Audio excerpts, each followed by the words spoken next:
Sí, fíjate que es que esto, Juan, es algo, yo lo miro, yo lo relaciono con lo que tiene que ver automatizar para la gente de operaciones, la gente de sistemas. En el caso de ustedes como programadores, lo que tiene que ver la configuración de la aplicación. Para nosotros en operaciones, cualquier profesional de IT en general debería de ser así, pero para nosotros de operaciones es un sí o sí. Donde vemos oportunidad de automatizar, hay que hacerlo. Claro, Es la forma sí. eficiente de trabajar. Y toca ser intencional y ponernos a pensar cada cuánto se va a repetir algo, de qué manera, para venir y aplicar la automatización. Y en los desarrolladores tienen que ver qué valores van a ser configurables, qué valores van a ser distintos con respecto a cada ambiente.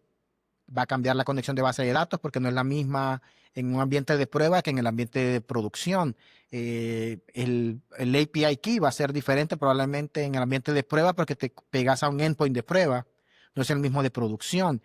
Eh, entonces, ¿qué valores van a ser distintos por ambiente? Pero también hay valores que vas a ocupar, quererlos modificar en el camino, modificar sin la necesidad de un redeploy, de un commit de código, ¿verdad? Sí. Para hacer un feature branch, un commit, hacer el merge y hacer el deploy para cambiar un timeout, como dijiste.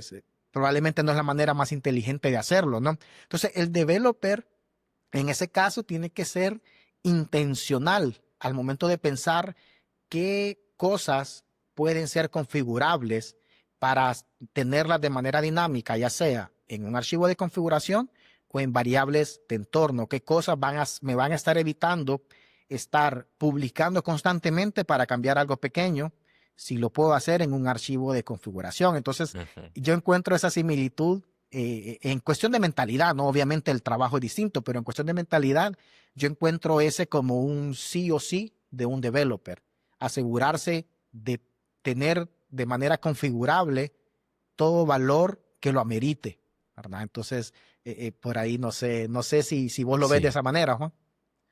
Sí, creo que se va dando a medida vas teniendo experiencia con ciertas situaciones. Es normal que al inicio no pensemos en este tipo de cosas porque no nos ha sucedido, no nos ha pasado, ¿no? Que queremos cambiar un valor y ahora para cambiar ese valor tenemos que pasar por todo el ciclo de desarrollo, CI/CD y todo eso. Y muchas veces queremos evitar eso.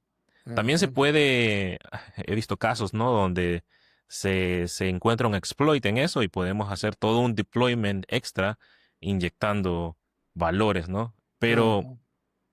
Pero en general, lo que se busca es encontrar este tipo de parámetros que, que creemos que pueden llegar a cambiar más o menos frecuentemente, más o menos con cierta regularidad o en ciertas situaciones que querramos testear algo o escalar algo, ¿no?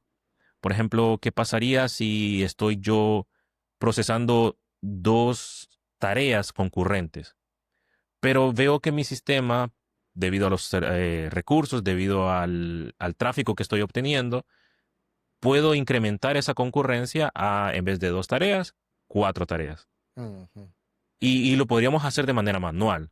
Aquí no estamos hablando tanto de cómo lo hace Kubernetes, cómo lo hacen estas reglas, sino algo que nosotros intencionalmente sabemos que podemos bajar o subir en ciertas ocasiones. O bueno, incluso también se puede de manera automática, ¿no? Cambiamos ese valor de manera automática. Pero bueno, tenemos que tener cierto, ¿cómo llamarlo, no? Intuición o tenemos Ujú. que saber qué parámetros pueden ser cambiados en el futuro o qué parámetros van a requerir que sean configurables. Más allá de la conexión a la base de datos, la conexión a servicios externos y todo eso. Sí, sí, no, muy de acuerdo. Y a veces, Juan, pueden ser cosas que se van a cambiar muy pocas veces en la existencia de una aplicación o un servicio, tal vez una sola vez, pero cambiarlo significaría ir a muchos lugares. Y tal vez un ejemplo puede ser la URL de un llamado, un API. Y un desarrollador que recién comienza puede pensar, bueno, si el API que estoy llamando es de mi misma empresa, ¿no? Es de mi mismo equipo. Esa URL nunca va a cambiar, puedes pensar, ¿no? Yo creo que Grave error. ahí está el primer error, ¿verdad? Sí. Pensar eso. Y entonces comenzás a llamar, a hardcodear, como se dice, porque va, Ujú. hardcoding, ese llamado cada vez que necesitas ese endpoint en tu código. Y de aquí a 3 años que sí cambió, y tal vez no va a volver a cambiar, pero cambió esa vez.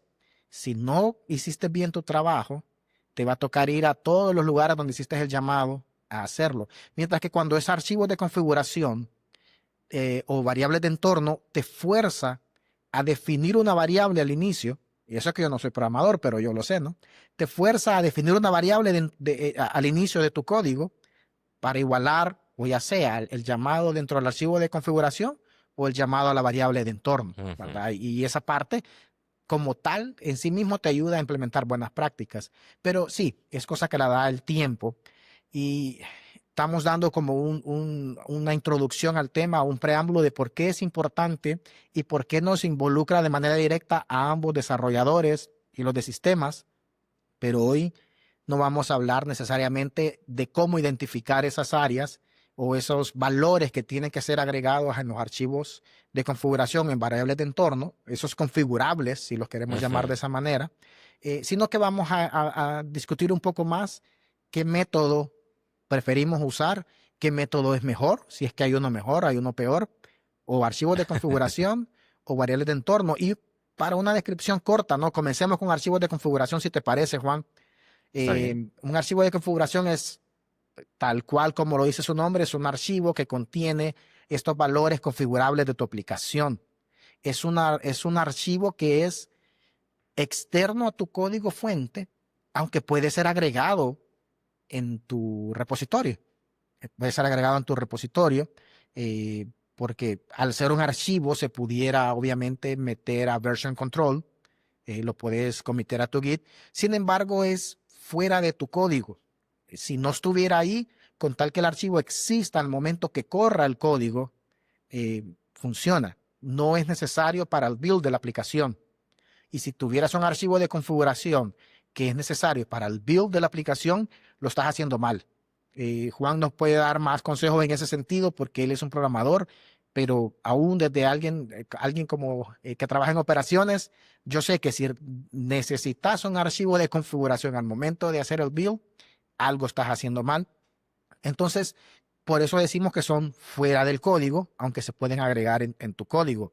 Los formatos comunes, Juan, YAML, ¿verdad? El formato YAML, el formato JSON, y también tenemos INI y TOML, que son esos formatos, son sencillos, con key value, tenés eh, base URL igual el valor, ¿verdad? Pero el INI tiene que, entre brackets, puedes definir settings, puedes poner entre brackets, puedes poner database y lo que pongas ahí abajo son las configuraciones para la conexión a base de datos.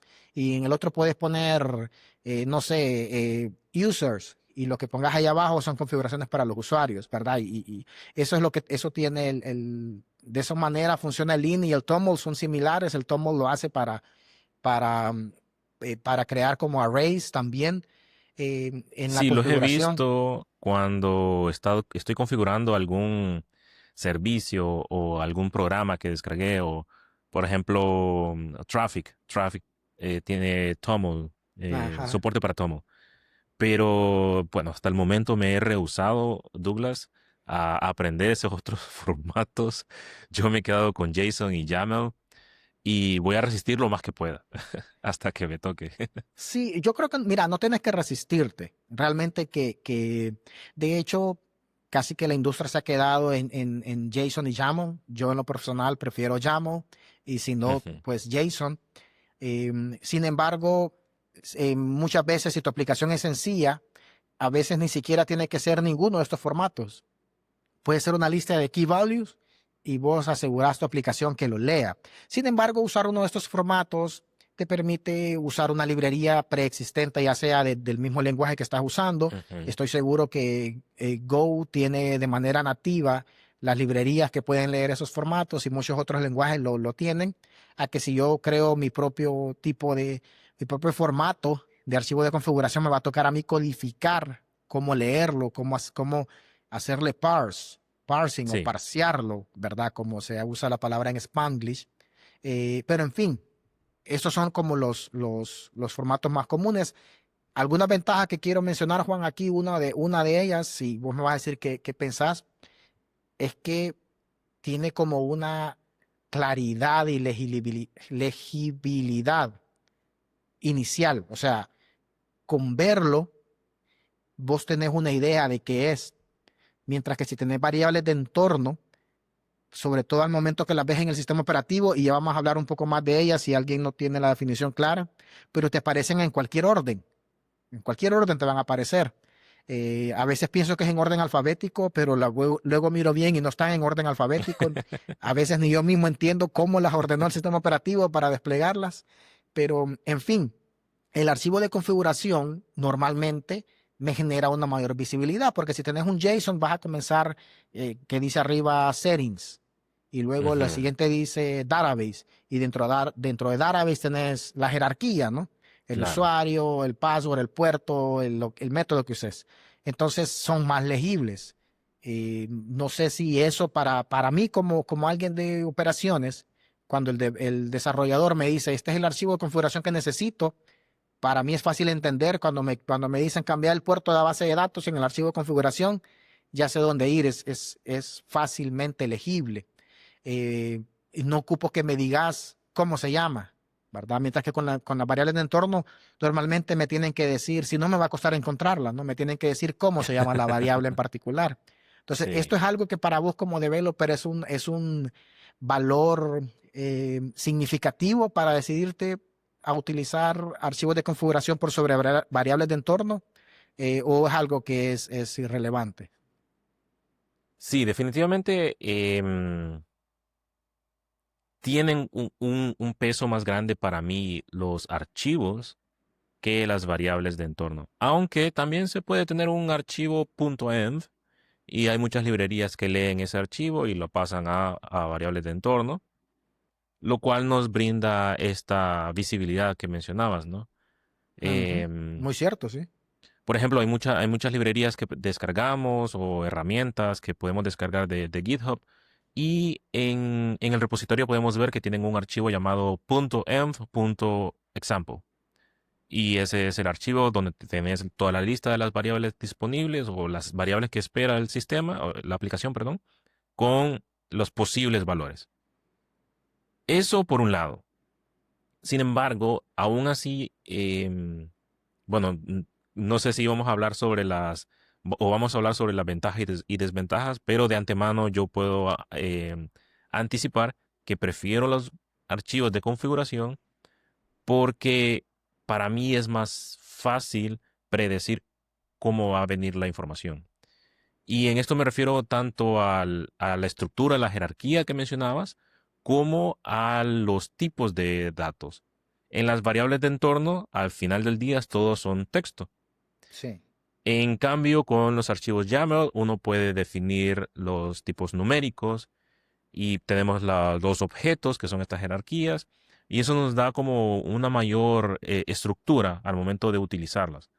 Así que eso a mí me permite obtener esos valores, esa estructura, e ingresarla en una estructura de datos del sistema, y luego esa estructura de datos yo la puedo utilizar como utilizaríamos cualquier clase, objeto, con settings.baseURL, algo así, ¿no? Ajá. Eso me permite utilizarlo. Claro, hay otras desventajas, claro que sí, hay desventajas, no lo voy a negar, pero para mí eso me hace preferir los archivos a nivel o al menos desde el punto de vista de programación, que puedo tener este objeto que puedo referenciar y más si utilizamos librerías de inyección de dependencias, es fácil pasar estas variables, estos objetos de configuración como dependencias y las podemos utilizar en diferentes partes del sistema. Pero bueno, ya vamos a ir hablando sobre ventajas y desventajas. Sin embargo, cuando yo tengo el control del sistema o aplicación que estoy desarrollando, normalmente voy a configurar mi sistema para que trabaje con archivos de configuración. Sí, fíjate que sí lo entiendo y puedo ver lo que estás diciendo. Como para hacerte mención con lo del archivo .env, es cierto, es una manera visual de entenderlo. Sin embargo, variables nuevas yo las puedo agregar en cualquier orden. Muchas veces me pasa que un archivo .env es bien extenso y me dicen, agregate este nuevo valor. Y es una variable que se llama ZRX-token. ¿El token de qué es eso? Pues no sé, yo lo agrego al final, ¿verdad? Y va a Sí, funcionar.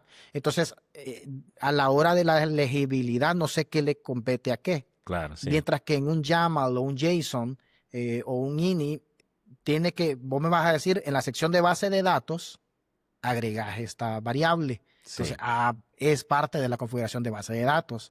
Entonces, Tenés la siempre estructura. es la estructura, correcto. ¿Qué es lo que vos decías? Esa estructura la que te permite luego llamar y venir y decir settings.database.name y lo referencias así. Sí. Al igual que puedes forzar el tipo de valor, ¿no? Texto, numérico, lista, array, etcétera, para un valor específico y si no, te va a retornar un error, el cual lo puedes retornar al momento que carga la aplicación Ujú. si le tenés un init process.